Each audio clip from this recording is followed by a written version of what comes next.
Good day, I'm Stephen McHugh, and this is your JIS News for Friday, July 6. CARICOM leaders today signed 3 instruments of agreements. These are in the areas of arrest warrant, amendments to the revised Treaty of Chaguaramas, and a revision to the establishment of the Caribbean Examination Council, CXC. The CARICOM arrest warrant is part of the security treaty that will see countries working together to apprehend fugitives. Amendments of the Treaty of Chaguaramas will incorporate the Council of National Security and Law Enforcement as a body to focus on crime and security. The revised agreement for the establishment of the Caribbean Examination Council seeks to update the CXC's legal structure in light of modern organizational practices, recent market developments, and current needs. Special emphasis is placed on accommodating requests from additional territories and institutions to join or otherwise participate in the CXC. In other news coming out of the 39th regular meeting of CARICOM heads, Jamaica and Guyana have reactivated their joint commission agreement, which was established in 1997.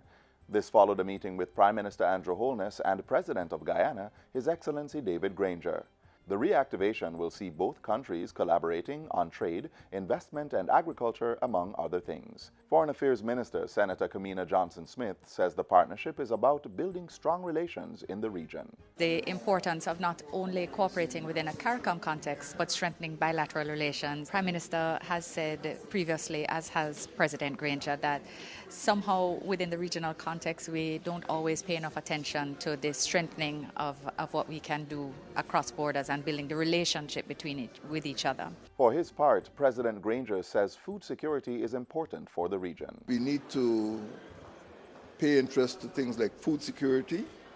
Guyana has the land space, and we're also looking at public security. As you know, there's a threat of trafficking in persons, threat of terrorism, money laundering. So these are some of the engagements: food security, energy security, and public security, which we discussed. The 39th regular meeting of the Conference of Heads of Government of CARICOM concludes today.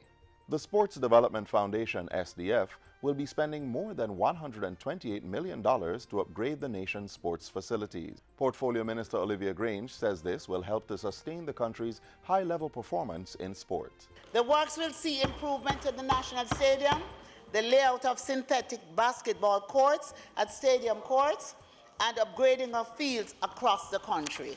And it includes some of the facilities that members of Parliament have approached me in assisting in the development of those facilities. Minister Grange was delivering her sectoral presentation in Parliament on Tuesday. She also pointed out that a separate allocation of $48 million was being granted to Independence Park Limited to fund access to sport facilities by national teams. In addition, 44 national sports associations and federations will benefit from a subvention of $189 million. The planned development of the national sport infrastructure will also assist in our efforts to establish Jamaica as a destination for international sport. 40 schools across the country are to benefit from fire and safety equipment, courtesy of the Jamaica Social Investment Fund, JISF. The fund has purchased 80 first aid kits, 120 fire extinguishers, 120 smoke detectors, 40 wash hand signs, and 40 emergency assembly signs. The items, costing $3 million, were handed over yesterday to the Education Ministry for distribution to primary and high schools. Our number one priority is safety and security, and we include in that uniform group. The project is part of JISF's Schools Ancillary Workers Training Project. In addition to the donation, JISF is partnering with the Jamaica Fire Brigade to train teachers and ancillary workers on fire prevention measures. The Heart Foundation of Jamaica is also on board to support training in cardiopulmonary resuscitation, CPR, and first aid management. The first hurricane of the season has been formed. Tropical system Beryl was upgraded to a hurricane this morning after forming off the coast of Cape Verde Islands. At news time, Hurricane Beryl, which is located in the Atlantic, was not a threat to Jamaica. The Meteorological Service says it will continue to monitor the system, which is expected to remain east of the Lesser Antilles through to Sunday. Beryl is expected to quickly weaken by late Saturday and become a tropical storm or degenerate into a strong trough near the Lesser Antilles late Sunday or Monday. Jamaicans are advised to listen to subsequent newscasts to remain updated on the system.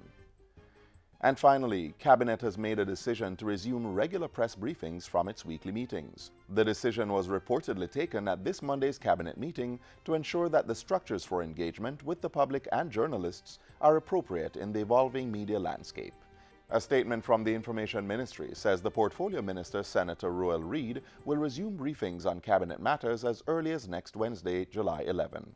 And that's it for JIS News Today. I'm Stephen McHugh. Thanks for watching.